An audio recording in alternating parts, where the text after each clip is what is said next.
Film शुरू होती है लस्माना नाम की एक आदमी को दिखाने से, जो एक दिन अपने घर में एक प्रीस्टेस को बुलाता है। प्रीस्टेस लस्माना के साथ घर के बेसमेंट में गई और वहाँ काला जादू करने लगती है, जिसके लिए उसने बकरी का कटा हुआ सर अपने सामने रख दिया। ये सब लस्माना के कहने पर ही किया जा रहा था, क्योंकि वो अमीर होना चाहता था। प्रीस्टेस उससे कहती है कि जो मैंने तुमसे मंगवाया था वो लाकर दो मुझे। तब लस्माना अपने बैग में से एक औरत के बाल और कुछ पैसे निकाल कर उसे दे देता है। तो वो उन बालों को कागज में लपेट कर खुद खा जाती है, जबकि अपने बाल तोड़कर लस्माना को खिला देती है। फिर वो लस्माना के सामने पैसों को जलाकर उसके हाथ पर चाकू से कट लगा देती है, जो चीज हालांकि जादू का हिस्सा ही था, लेकिन लस्माना को दर्द होने की वजह से वो प्रीस्टेस को बुरा भला कहने लगता है और दूसरी तरफ अपना मुंह कर लेता है, जबकि उसके पीछे प्रीस्टेस हवा में उड़ने लगती है। अब जब लस्माना मुड़कर उसकी तरफ देखता है तो प्रीस्टेस को ऐसी हालत में देखकर वो दंग रह गया और अब उसे भी प्रीस्टेस की जादुई ताकतों पर यकीन हो गया था। वो उसके सामने घुटनों पर बैठ गया। कहता है कि आज से मैं तुम्हारा गुलाम। उसका ये कहना ही था कि उसके कमरे में पैसों की बारिश होने लगती है। साथ ही लस्माना का ब्रीफ केस भी पैसों से भरने लगता है, जो देखकर उसकी खुशी का कोई ठिकाना ही नहीं रहता। यही नहीं बल्कि जिस बकरे का वो सर था वो भी जिंदा होकर पूरा यहाँ खड़ा हो जाता है। उसे देखने से हम समझ जाते हैं कि ये बकरा दरअसल डेविल है, यानी कि शैतान, जिसको लस्माना ने एक जान दी और बदले में शैतान ने उसे पैसों से माला माल कर दिया। तुम प्रीस्टेस भी उसे कहती है कि शैतान ने तुम्हारी कुर्बानी कबूल कर लिया, इसलिए अब तुम घर जाओ, जहाँ भी दौलत शोहरत तुम्हारा इंतजार कर रही है। लस्माना अब जैसे बेसमेंट से बाहर गया, फौरन ही दरवाजा बंद हो जाता है। अब सच में लस्माना को इतनी कामयाबी मिलती है कि वो रातों रात अमीर हो जाता है, लेकिन उसकी वाइफ की मौत हो जाती है। सबको लगता है कि उसकी वाइफ ने खुद अपनी जान ली, पर असल बात तो ये थी कि लस्माना ने अपनी वाइफ की ही बाल देकर उसकी कुर्बानी दी थी, जिससे उसकी वाइफ तो मारी गई पर वो अमीर हो गया। अब लस्माना की 2 बेटियां भी थीं। बड़ी बेटी का नाम आल्फी था। अपनी वाइफ की मौत के बाद लस्माना एक एक्ट्रेस से शादी कर लेता है, जिसके पहले से 3 बच्चे थे, 2 बेटियां और 1 बेटा। उसकी बड़ी बेटी का नाम माया होता है, लेकिन फिर टाइम के साथ साथ अचानक कुछ ऐसा हुआ कि लस्माना को बिजनेस में नुकसान होने लगता है। उसके हालात इतने खराब हो गए कि उसे अपना सब कुछ बेचना पड़ जाता है। सिर्फ एक वही घर बचता है जो हमने मूवी की शुरुआत में देखा था, और वो घर आल्फी के नाम था। अब कहानी प्रेजेंट की दिखाई गई, मौजूदा वक्त की, जहाँ लस्माना की बड़ी बेटी आल्फी के पास कॉल आती है और उसे हॉस्पिटल बुलाया जाता है। दरअसल आल्फी अपनी मॉम के मरने और डैड की दूसरी शादी से दुखी थी और पिछले 10 साल से वो अकेली ही रह रही। हॉस्पिटल जब वो जाती है तो पता चला कि लस्माना की तबीयत बहुत ज्यादा खराब है और वही हॉस्पिटल में दाखिल है। हॉस्पिटल आकर उसकी मुलाकात अपनी सौतेली माँ और सौतेले बहन भाइयों से होती है। नर्स उन्हें बताती है कि लस्माना को जल्द की बीमारी है, साथ ही उसके जिस्म के अंदरूनी हिस्से भी खराब हो रहे हैं। लस्माना के जिल्द से बहुत गंदी स्मेल आ रही थी, इसलिए सारे लोग बाहर चले जाते हैं और अंदर उसके पास बस आल्फी ही रह जाती है। वो जो वहाँ बैठी थी तो अचानक लाइट चली गई। तभी लस्माना उसका हाथ पकड़ लेता है और एक डरावना सा हाथ भी हम देख पाते हैं, जो एक डरावनी औरत का था और वो पर्दे के पीछे से बाहर आ रही थी। वो आल्फी की तरफ बढ़ने लगी पर अचानक ही गायब हो जाती है। अब आल्फी जब देखती है कि डैड ने काफी देर से मेरा हाथ पकड़ा हुआ है, तो वो बेड की तरफ देखती है, जहाँ उसे डरावनी औरत ने ही उसका हाथ पकड़ा हुआ था। असल में वो आल्फी पर हमला कर देती है, जिससे वो काफी घबरा जाती है, पर अचानक ही लाइट आ गई और सब नॉर्मल हो जाता है। अब अचानक लस्माना बेड से उठकर आल्फी को पकड़ लेता है। वो कंट्रोल से बाहर हो गया था। अब शोर सुनकर बाकी सब भी अंदर आ गए और लस्माना अपनी दूसरी बेटी के ऊपर गिर गया, यानी माया की बहन के ऊपर, और उसकी मुंह से जो खून निकल रहा था वो सारा माया की बहन पर गिर जाता है। पर आल्फी इस सारे वाकये से काफी खौफजदा हो जाती है। कुछ देर बाद आल्फी की सौतेली मॉम उसके पास आकर कहती है कि हमें उस घर में जाना है जो तुम्हारे नाम है, क्योंकि वो जायदाद हम बेचना चाहते हैं। अब यहाँ हम जान पाते हैं कि आल्फी अपने सपनों में अक्सर अपनी माँ को मरता हुआ देखती है बार बार, यानी वो उनकी मौत के सदमे से बाहर नहीं आ पा रही। अब अगले दिन आल्फी अपने उसी घर में जाती है, जो शहर से काफी दूर एक जंगल में था। घर काफी पुराना हो गया था। फिर आल्फी अंदर जाती है और जब वो बेसमेंट का दरवाजा देखती है तो उसे ताले के अलावा कीलों से भी मजबूती से बांधा हुआ था ताकि ये खुल ना पाए। ऊपर कुछ पेपर्स भी लगे हुए थे, जिन पर मंत्र जैसा कुछ लिखा था और तस्वीरें भी बनी हुई। कुछ देर बाद आल्फी की सौतेली मॉम भी अपने बच्चों के साथ यहाँ आ जाती है। वो आल्फी की छोटी बहन को भी अपने साथ लेकर आई थी। ये लोग फैसला करते हैं कि हम घर के कागजात और कुछ जरूरी जरूरी सामान ढूंढेगी यहाँ, फिर कल वापस चले जाएंगे। अब आल्फी अपने रूम में चली गई, जहाँ उसका सतीला भाई उसके लिए खाना लेकर आया, क्योंकि वही आल्फी को अपनी बहन समझता था और उसका ख्याल रखा करता था। वो जब बाहर गया तो उसकी बहन माया उसे औजारों वाला बॉक्स देकर कहती है कि ये लो, बेसमेंट खोलो, क्या पता वहाँ कोई जरूरी सामान हो। उधर आल्फी जब एक कमरे में गई तो वहाँ उसे बड़ी ही अजीब चीजें मिलती है जो काले जादू में इस्तेमाल होती है आमतौर पर। वहाँ उसे अपनी तस्वीर भी मिलती है जो देख कर वो हैरान रह गई कि ये यहाँ कैसे। अब माया बेसमेंट के दरवाजे पर लगे सभी पेपर्स को हटा देती है और उसका भाई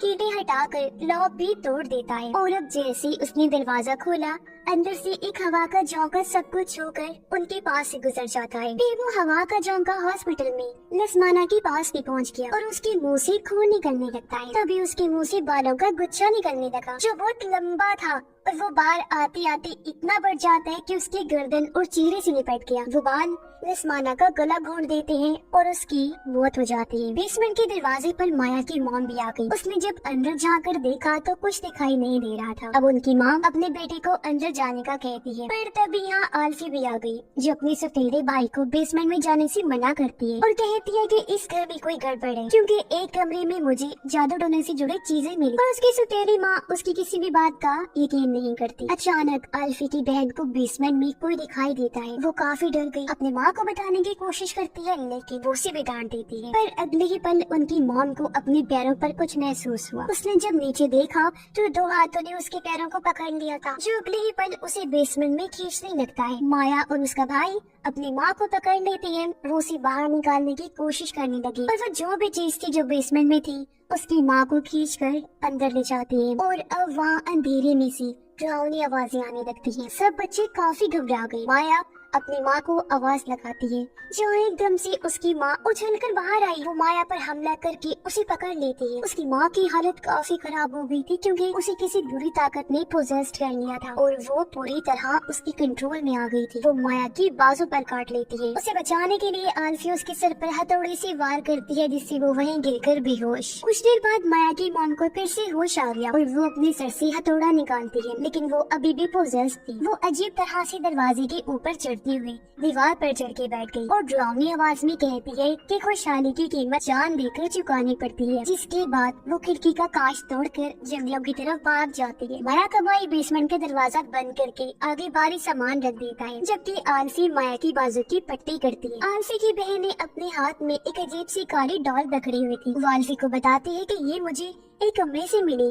तब आल्फी उससे वो ले लेती है। माया का भाई उसे बाहर गाड़ी के पास बुलाता है और दिखाता है कि गाड़ी की तारें काट दी गई हैं, जो और किसी ने नहीं बल्कि इनकी माँ ने पोजेस्ड हालत में काटी थी। यदि ये लोग यहाँ से नहीं निकल सकते, बुरी तरह यहाँ फंस गए थे। आल्फी अपने सतीले भाई को फोन देते हुए कहती है कि तुम पुलिस को या किसी ऐसे इंसान को कॉल करके बुलाओ जो हमारी मदद कर सकता है। जिसके बाद वो अपने भाई को छोटी बहन के पास ही छोड़कर माया के साथ निकल जाती है ताकि वो पास के गांव में जाकर माया के लिए कोई इलाज का बंदोबस्त कर सके, क्योंकि माया की हालत बिगड़ती जा रही। बारिश भी हो रही थी और ये लोग जब जंगल से गुजर रही थी तो इन्हें अपनी माँ मिलती है जो अब एक जगह पर बैठी अजीब हरकतें कर रही थी। उसे देखकर दोनों डर गई, फौरन छुप जाती है। अब आल्फी एक जगह पर आकर माया को यही रुकने का कहती है। फिर वो अपने बैग से हथौड़ा निकालकर अपनी माँ को देखने जाती है। उसके पीछे से माया आल्फी के बैग से उसकी डायरी निकालकर पढ़ने लगती है, जहाँ आल्फी ने अपनी सौतेली माँ और बहन भाइयों की तस्वीरों को खराब करके उनके बारे में बुरा भला लिखा हुआ था। यानी इस तरीके से आल्फी ने भरपूर उनके खिलाफ अपनी नफरत का इजहार किया था, जो देखकर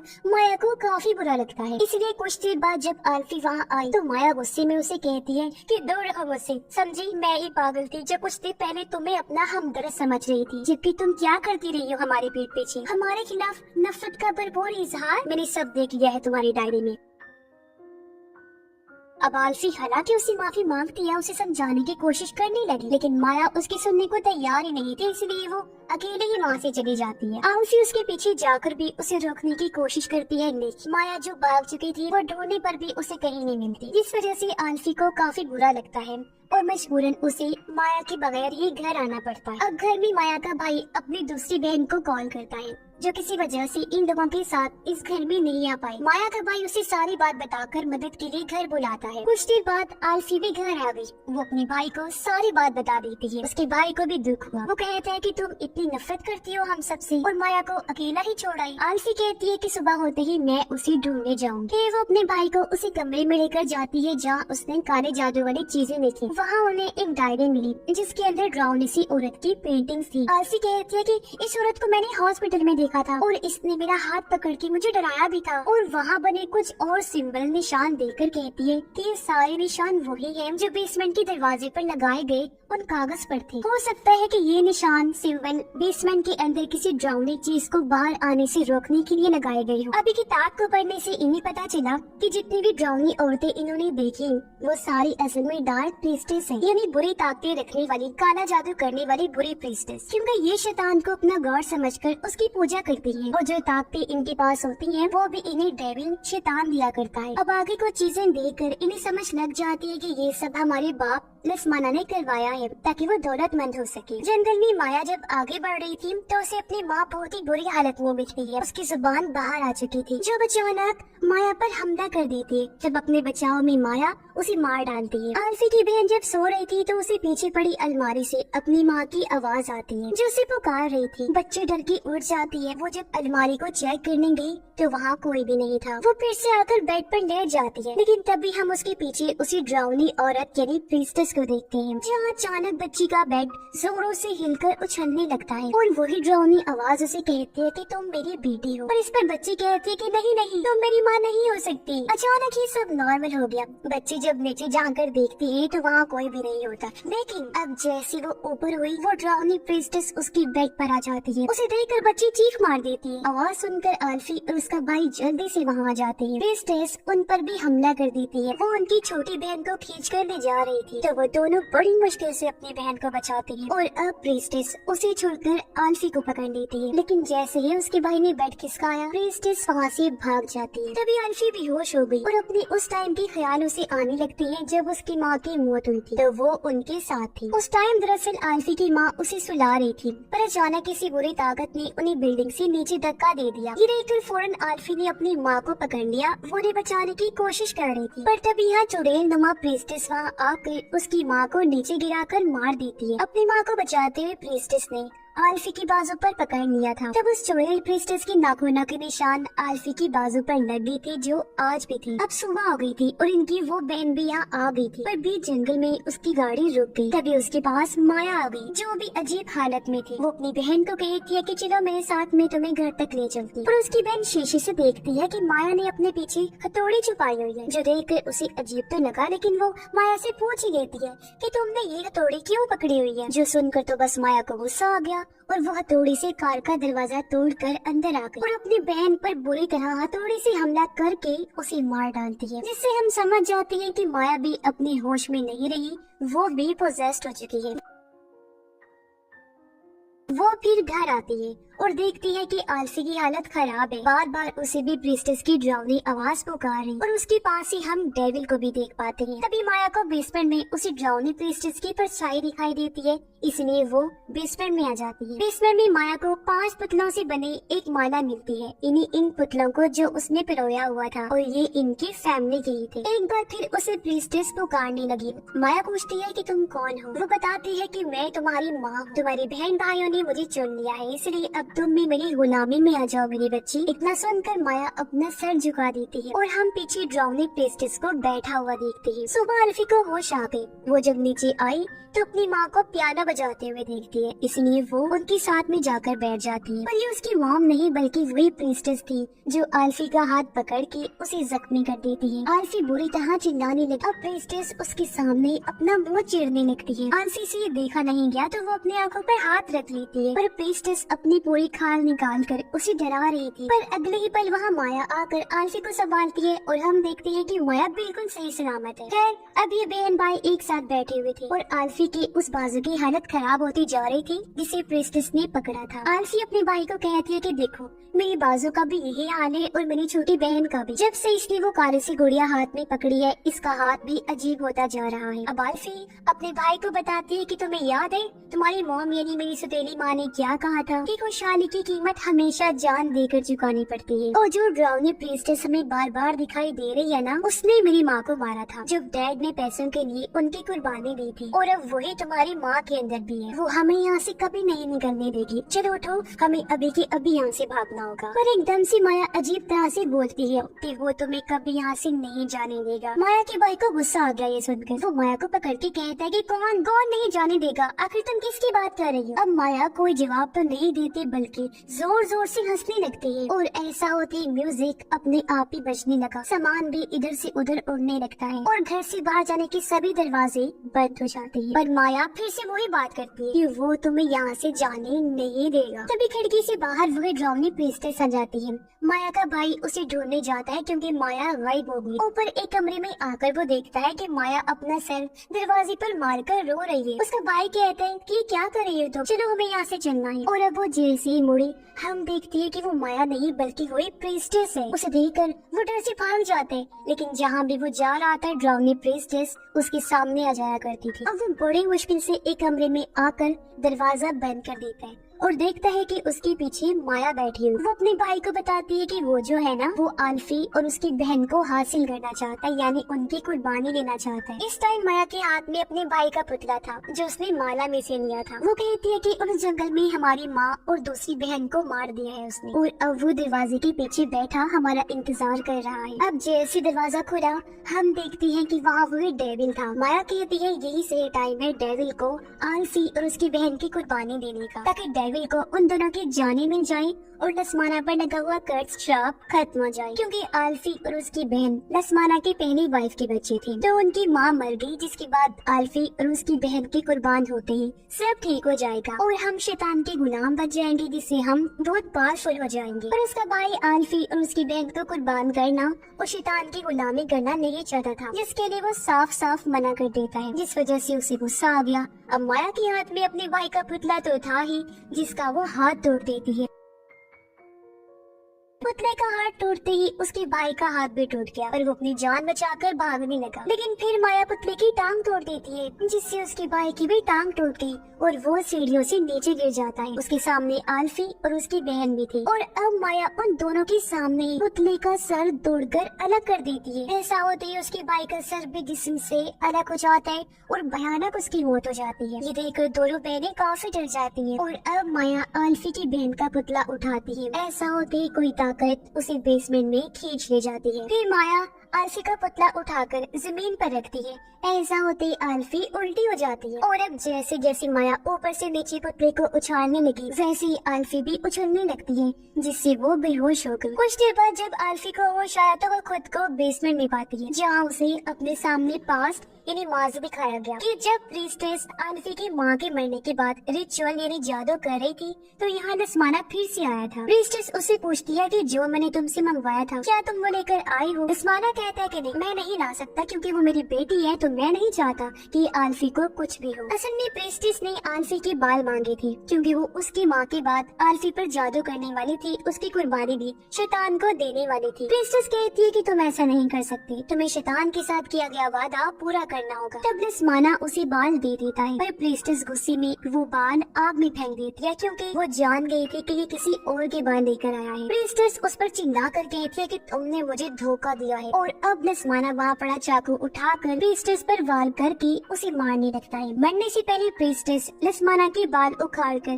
कागज में लपेटकर खा जाती है, और यहाँ वो लसमाना को बददुआ देती है कि जल्दी तुम अपना सब कुछ खो दोगी। पर लसमाना ने उसकी बात को नजरअंदाज करके वहीं बेसमेंट में प्रीस्टेस की लाश को गाड़ दिया था। ये सब देखने के बाद आल्फी ने जब पीछे मुड़कर देखा तो वहाँ उसकी बहन बेहोश पड़ी थी, जहाँ उसके पास माया थी और हाथ में उसने आल्फी का पुतला पकड़ा हुआ था। वो पुतले में कीड़े चुभोने लगती है, जिससे आल्फी को तकलीफ होने लगी। फिर वो पुतले का गला घोटने लगी तो आल्फी का सांस भी बंद होने लगा, लेकिन वो माया के गले में उसका पुतला देख लेती है। ये देखकर आल्फी को एक आइडिया आया, वो जोर जोर से हंसने लगती है। माया को ये देखकर गुस्सा आ गया। वो आल्फी के पास जाकर कहती है कि इसमें हंसने वाली कौन सी बात है, फिर वो दूर जाकर आलसी के पुतले की टांग तोड़ने लगती है, पर ठीक तभी आलसी भी माया को उसका पुतला दिखाकर चिढ़ाने लगती है, जो उसने तब चुरा लिया था जब अभी माया उसके करीब आई। ये देखकर माया डर गई। तभी आलसी उसका पुतला आग में फेंक दी और यह माया भी आग में जलने से मारी जाती है। अब आलसी जमीन में गड़ी प्रीस्टेस की लाश निकाल कर उसका पेट चीरती है